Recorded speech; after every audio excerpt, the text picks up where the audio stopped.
భోజరాజు రాజ్యానికి తిరిగి వెళ్లే సమయంలో ఎండ చాలా ఎక్కువగా ఉండడం వలన రాజుగారు వెంట వచ్చిన జనాలు నడవలేక నడుస్తున్నారు. అలా వస్తున్న వారు మార్గం మధ్యంలో జొన్న చేనుని ఒకదాన్ని చూశారు. అలాగే ఆ చేను యజమాని అయిన ఒక బ్రాహ్మణుడు చేను మధ్యలో నిర్మింపబడిన ఎత్తైన మంచం మీద నుంచొని జొన్న కంకుల్ని తినడానికి వచ్చిన పక్షుల్ని తోలుతున్నాడు. ఆ బ్రాహ్మణుడు ఇప్పుడు సేనతో వస్తున్న భోజరాజును చూసి రాజుగారిని పెద్దగా పిలిచి ఇలా అన్నాడు, రాజా, ఇంతటి ఎండలో నీ సేనతో వెళ్ళడం సులువు కాదు కదా. మీలాంటి గొప్ప ఉత్తమమైన రాజుకి ఆతిథ్యం ఇవ్వడం మా కర్తవ్యం కనుక ఇక్కడ ఆగండి. ఇదిగో చూసారా, నా జొన్న చేను బాగా పండింది. ఇప్పుడు ఈ గింజలు తినడానికి ఉపయోగపడతాయి. ఇక్కడకు వచ్చి అందరూ తృప్తిగా జొన్న కంకులు పోసి గింజలు దాల్చి తిని కొంచెం సేపు విశ్రమించాక మీరు మీ ప్రయాణాన్ని తిరిగి కొనసాగించండి. నా కోరికను మన్నించి వద్దు అని అనకండి. ఇది బ్రాహ్మణుడు సొమ్ము కదా, తీసుకొని అలా తినవచ్చా అని అనుకోకండి. నేను మనస్ఫూర్తిగానే తినమంటున్నాను. దీని వలన మీకు పాపం తగలదు అని రాజుని ప్రార్థించాడు. అలా చెప్పిన బ్రాహ్మణుడు ప్రార్థన విని రాజు తన సేనకు జొన్న కంకుల్ని తినడానికి ఒప్పుకున్నాడు. వారు వెంటనే చేనులోకి దిగి జొన్న కంకుల్ని దాల్చి ఇష్టంగా జొన్నలు తింటున్నారు. కొంత సమయం వరకు బ్రాహ్మణుడు మహా సంతోషంతో వారు జొన్నలను తినటం మంచం మీద నుంచి చూస్తున్నాడు.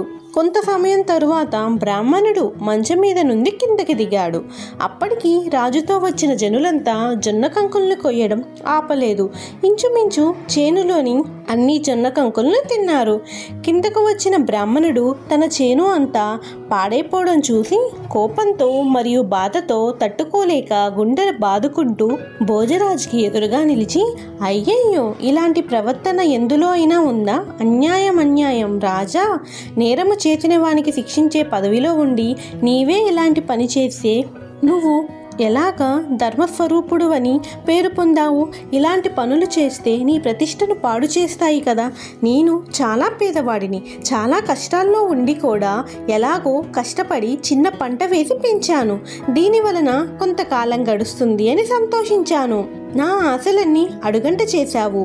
చేను ఎలా పాడు చేశారో చూడు. రాజు అయి ఉండి కూడా నీవు ఇలాగ చేయించవచ్చా? ఇక నేను నా కుటుంబం జీవించేది ఎలా అని ఆవేశంతో అన్నాడు. అతని మాటలు భోజరాజుకు వింతగా ఉన్నాయి. అరే, దారిలో వెళ్తున్న వారిని ఇతడు తనకు తానే పిలిచి జొన్నలు తినమని ప్రార్థించాడు కదా. ఇందులో నా వల్ల కలిగిన నేరమేమిటి? ఇంతలో అతని ప్రవర్తన ఇలా మారిపోవడానికి కారణమేమిటి? అక్రమముగా ఇతను చేను పాడు చేశాడు అని అంటున్నాడు. అలా ఆలోచిస్తే ఇతను పిచ్చివాడిలా ఉన్నాడు అని రాజు తన మనసులో తాను అనుకున్నాడు. ఏమైనా కానీ ఇతడు బాధపడ్డం దేనికి? నా సేన వలన ఇతడికి కలిగిన నష్టానికి ఏదైనా పరిహారం చేసే సంతోషపడేలా చేస్తాను అని అనుకుని చేలో కంకులు తింటున్న వారిని బయటికి రండి అని ఆజ్ఞాపించాడు. మొత్తం బయటికి వచ్చారు. ఇంతలో బ్రాహ్మణుడు మళ్ళీ మంచం మీదకి ఎక్కాడు. ఓ అయ్యలారా, ఎందుకు వెళ్తున్నారు? మీ కడుపు నిండిందా? చాలకపోతే మరికొన్ని జొన్నలను కోసుకొని తినండి. లేకపోతే నేను బాధపడతాను అని ఆలోచించకండి. పరులకు ఉపకారం చేయని జన్మ ఏమి జన్మ అని నా ప్రార్థన అంగీకరించి ఇంకొన్ని జొన్న కంకుల్ని తినండి అని అన్నాడు. ఇంకా కావాల్సినవన్నీ తుంచి మీ వెంట తీసుకొని వెళ్ళండి అన్నాడు. ఓ భోజరాజా, ఇంకొంచెం జొన్నలను తినటానికి సమయం ఇవ్వు, తొందర పెట్టకు అని ప్రార్థించాడు.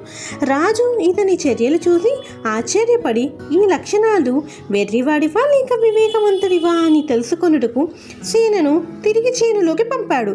మంచంపై కూర్చున్నంతసేపు బ్రాహ్మణుడు సంతోషంతో తినండి, మంచి కంకుల్ని చూసి తినండి అని అంటున్నాడు. దేనికో కిందకి మరలా తిరిగి, అయ్యో పరమేశ్వర, దేశాధిపతి అయిన రాజే నిరుపేద అయిన నా యొక్క జీవనాధారమైన చేనును పాడు చేయిస్తున్నాడు. ఇది నీతిమంతుడి లక్షణమా? దీని గురించి ఎవరికి చెప్పుకోవాలి? నన్ను కనుకరించి న్యాయాన్ని విచారించే పుణ్యాత్ములు ఎవరు? ఓ రాజా, నువ్వు ఎంతటి గొప్పవాడివైనా ఇప్పుడు నువ్వు చేయిస్తున్న పని చాలా అక్రమమైనది. నీకు నేను ఏమన్యాయం చేశాను? నేను చేసిన తప్పేమిటి? నా చేను ఎందుకు ఇలా పాడు చేస్తున్నావు? ఈ అధర్మ ప్రవర్తన చేసి దేవుడు మెచ్చుకుంటాడా? నీకు ఇది మంచి పనేనా? తినబోయే వాడి ముందు విస్తరాకు తీసేసిన విధంగా పంట చేతికొచ్చే సమయంలో నాశనం చేయించావు. దీనికి కారణం తెలియట్లేదు అని ఆగ్రహించాడు. ఆ అప్పుడు భోజరాజుకి చాలా ఆశ్చర్యం కలిగి తన దగ్గరలో ఉన్న మహాబుద్ధిశాలి అయిన తన మంత్రి నీతిమంతుడిని చూసి, ఈ బ్రాహ్మణుడి మాటలు చాలా వింతగా ఉన్నాయి కదా, మంచపై ఎక్కినప్పుడు వినయంతో చేనులోకి జొన్నల్ని తినమని ప్రార్థిస్తాడు, కిందకి దిగినప్పుడు వినడానికి సహింపలేని కర్ణ కఠోరమైన పలుకులు పలుకుతూ తన జొన్న పంట అంతా పాడు చేశామని అంటున్నాడు.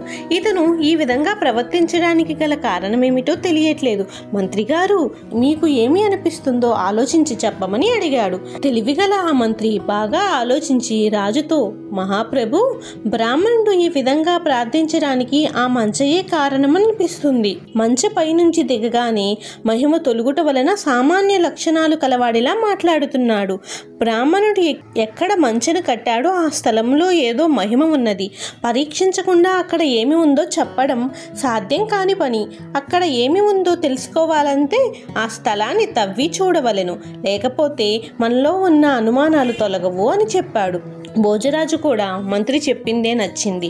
ఏదో ఒక ప్రభావం లేకపోతే ఇతను ఇలా వేరుగా ప్రవర్తించడు. దీనికి గల కారణం తెలుసుకోవడం మనకు చాలా అవసరం. బ్రాహ్మణ్ణి సంతోషపెట్టి ఈ స్థలాన్ని కొన్ని తర్వాత పరీక్షిద్దాము అనుకుని ఆ బ్రాహ్మణుడు పిలిచాడు. ఓ బ్రాహ్మణోత్తమ, అక్రమమైన సక్రమమైన నీ జొన్న చేను అంతా పాడైంది. నీవే కదా పిలిచినవాడు. సరే, జరగాల్సిందేదో జరిగిపోయింది. ఇప్పుడు బాధపడినా లాభమేంటి? నేను ఒక మాట చెప్తాను విను. అది ఏమిటంటే, ఈ చేనంతా నా మనుషుల వల్ల పాడైంది కనుక ఈ చేనును నాకు ఇచ్చివేసే. దీనికి బదులుగా నీకు కొంచెం ధనాన్ని ఇస్తాను. ఆ ధనంతో నువ్వు ఏ కష్టం లేకుండా సుఖంగా జీవించవచ్చు. అంతేకాకుండా ఇలాంటి చేలు ఎన్నో కొనవచ్చును. ఈ చేను వల్ల నువ్వు పొందే లాభం చాలా చిన్నది.